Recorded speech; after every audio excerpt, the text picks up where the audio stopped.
jërë ngeen jëf mbokku téléspectateur ak internet ci Welcome TV di leen li gën a fës ci ëttu yëglekaay yi njëkk ak ëttu yëglekaay boobee di la Tribune. Modification du règlement intérieur de l'Assemblée nationale après les FDS. Pastef veut traquer les magistrats. La réforme est presque conçue comme une entorse à la séparation des pouvoirs, une autre loi polémique après celle interprétative de l'amnistie. Le Conseil constitutionnel qui avait déclaré la loi interprétative contraire à la Constitution va tracer le trait croisé. Juge Mohamedou Yaham Keïta reprécise sa position sur la question. Babacar Mbaye Ngaral, la réforme est préjudiciable à la séparation des pouvoirs. Non la ko xëy def ci xëtamu njëkk la Tribune dikkaat nag ca règlement intérieur bu Assemblée nationale ba ñu coppi ca article 56 ba nag mu mel ne dafa indi ak ñàkk déggoo ci magistrat yi ak ñi nga xamante ni ñooy député yi moo tax daal moom la Tribune def xëy ci xëtamu njëkk daal ne daal gannaaw nag force de l'ordre yi nga xamante ni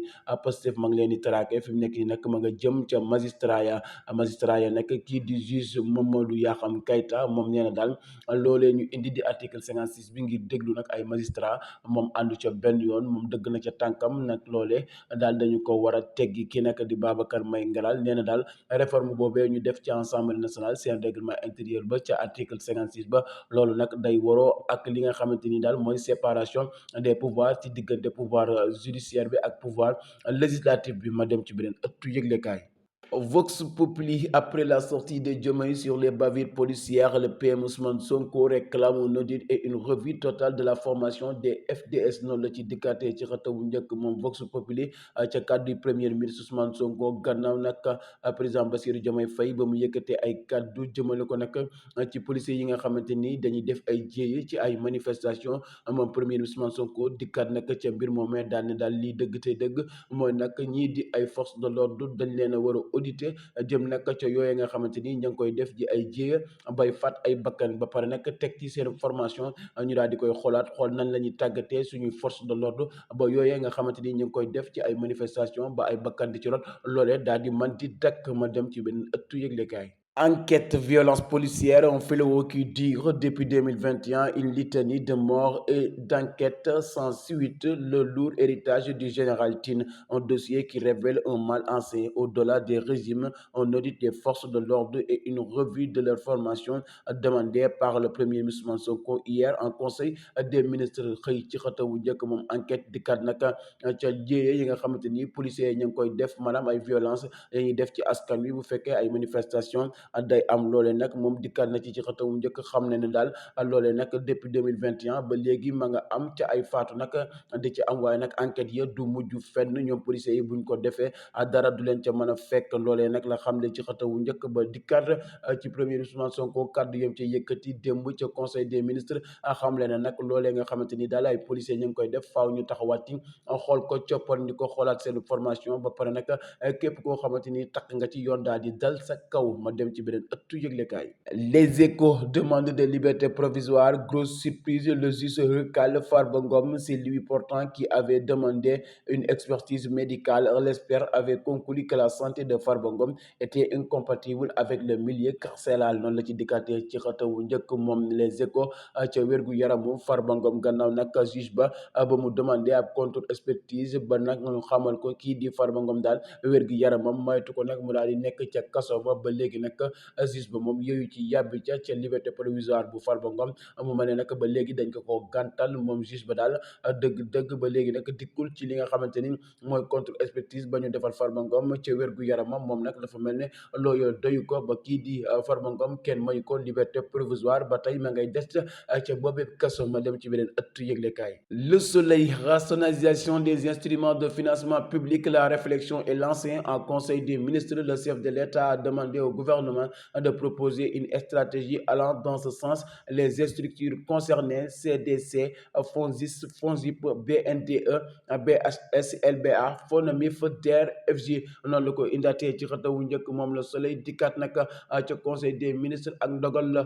ca Bassirou Diomaye Faye jël, président de la République des Sénégalais. moom nag jël na ak ndogal jëm nag ci li nga xamante ni mooy financement ya ñu war a def ci yenn ci ay agence jëm na nag dañu caa war a yaxanal. moom nag jël na ak matuwaay taxawaayam balaa di wax ab gouvernement war nañ cee indi nag ay coppandi xool nag ban stratégie la ñu war a teg ci ay agence yi nga xamante ni nag dañuy jël ak koppar di fa dugal lu ci mel ni CDC FONSIS FONGIP BNDE BHS ba ci LBA FONAMIF DER ba FJ yooyu yëpp nag mu mel ne nag président dafa bëgg nag ñu daal di koy yaxanal jël ci ay matuwaay ma dem ci beneen ëttu yëglekaay. Point actu après Sonko en Chine, Bassirou Diomaye Faye aux États-Unis, Trump à la conquête des ressources africaines. Trump rencontre 5 chefs d'État issus d'un scrutin démocratique, un mini-sommet qui survient quelques jours après la fin officielle des activités de l'USAID. Trump reculera-t-il avec ses 14 millions de morts supplémentaires d'ici 2030 à cause de l'effondrement de l'aide américaine? Non, le ci dikkaate